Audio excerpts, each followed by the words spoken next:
Bienvenue sur African Tech Guy. Je me nomme Gaius Libam Fenou, jeune ingénieur logiciel originaire du Cameroun.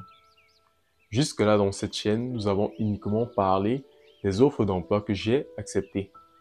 En réalité, j'ai refusé un peu plus d'une dizaine d'offres de travail à l'étranger alors que j'étais encore au Cameroun.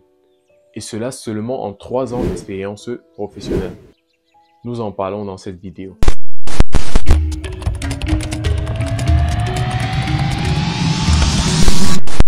Aujourd'hui, ça fait un peu plus de 3 ans et demi que j'ai engagé ma carrière professionnelle en tant que développeur Salesforce. Et en dehors des offres d'emploi que j'ai acceptées et que je vous ai présentées jusque-là, j'ai refusé un peu plus d'une dizaine d'offres de travail à l'étranger en 3 ans d'expérience, et cela depuis le Cameroun. Il faudrait déjà noter que j'ai reçu toutes ces offres sur le réseau social LinkedIn. C'est à partir de mars 2021 que j'ai commencé à recevoir différentes offres de différentes personnes vivant dans des pays un peu divers, notamment l'île Maurice, le Maroc, la France et le Canada. En fait, j'ai refusé la plupart de ces offres parce que je ne voulais pas quitter le Cameroun. Aujourd'hui, nous allons uniquement nous appesantir sur 2 de ces offres. En fait, ces 2 offres sont les offres qui ont été les plus marquantes dans ce lot d'offres que j'ai refusé. La première, c'était une offre de travail pour la branche de la multinationale Accenture de l'île Maurice. J'ai eu cette offre à peu près la même période où j'ai décroché l'opportunité avec CGI. Le 28 janvier 2022, j'ai reçu sur LinkedIn un message de la part d'une dame chargée de recrutement à Accenture Mauritius. En fait, Accenture Mauritius, c'est la branche d'Accenture à l'île Maurice. Après avoir reçu ce message, j'ai fait savoir à cette dame que j'étais uniquement intéressé par des offres de travail à distance. Et elle m'a bien fait savoir que cette offre de travail était à distance. J'étais ainsi tout excité du fait qu'enfin, quelqu'un me contactait pour une offre de travail à distance. Mais c'était en réalité un malentendu. La dame parlait en fait d'une offre de travail à distance, mais depuis l'île Maurice. Et je l'ai su uniquement quelques jours après cela.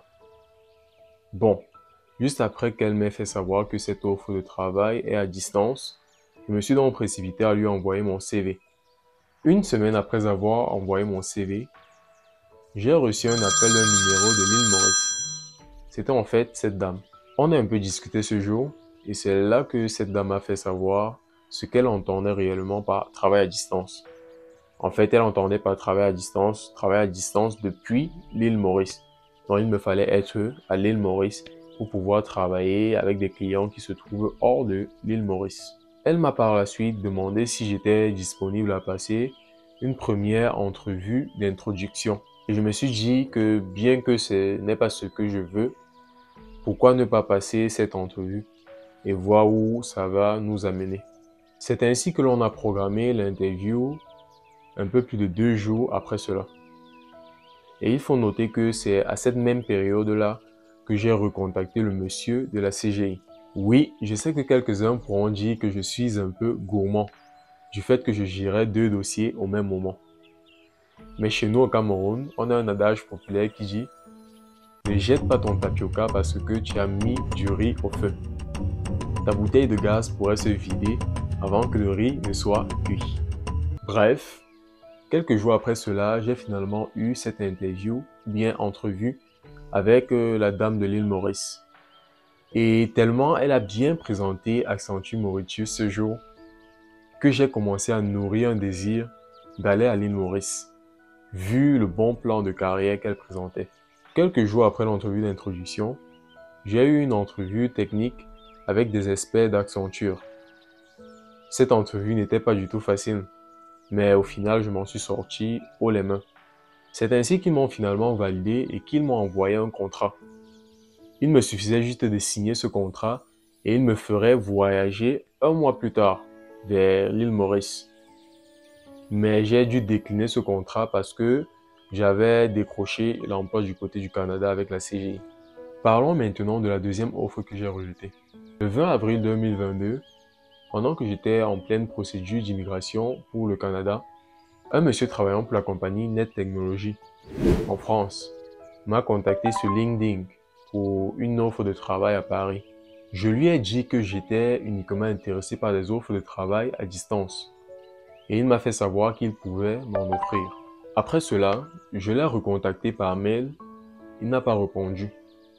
Je lui ai même envoyé un autre message sur LinkedIn et il n'a pas toujours répondu. Près d'un mois après, vu qu'il ne me répondait plus, que ce soit par mail ou bien sur LinkedIn, j'ai commencé à chercher des voies et moyens pour pouvoir entrer en contact avec lui.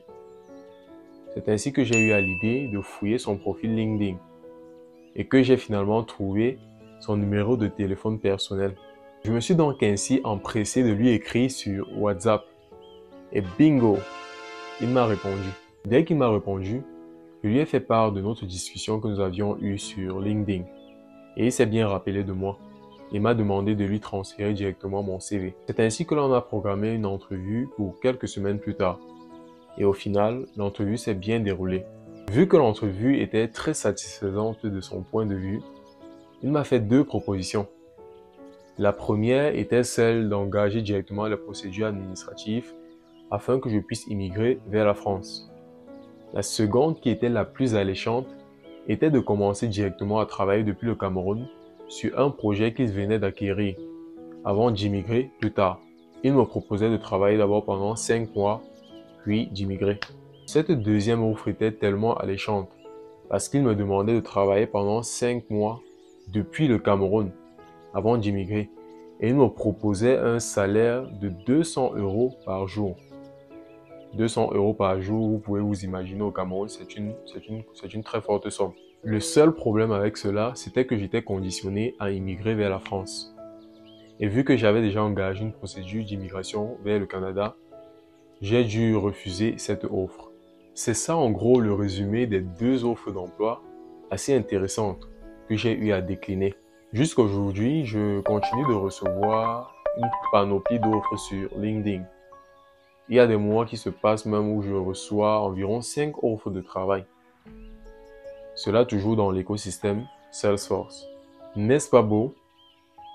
Tout cela est dû à un certain nombre de facteurs dont je parlerai dans notre prochaine vidéo.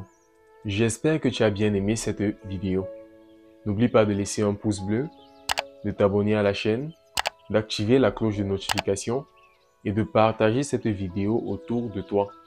S'il te plaît, parle de cette chaîne à des personnes qui sont autour de toi et qui pourraient être intéressées par ce concept. C'est ainsi que nous avons fait grandir cette communauté. Par-dessus tout, prends soin de toi. On se revoit pour notre prochaine vidéo. Peace.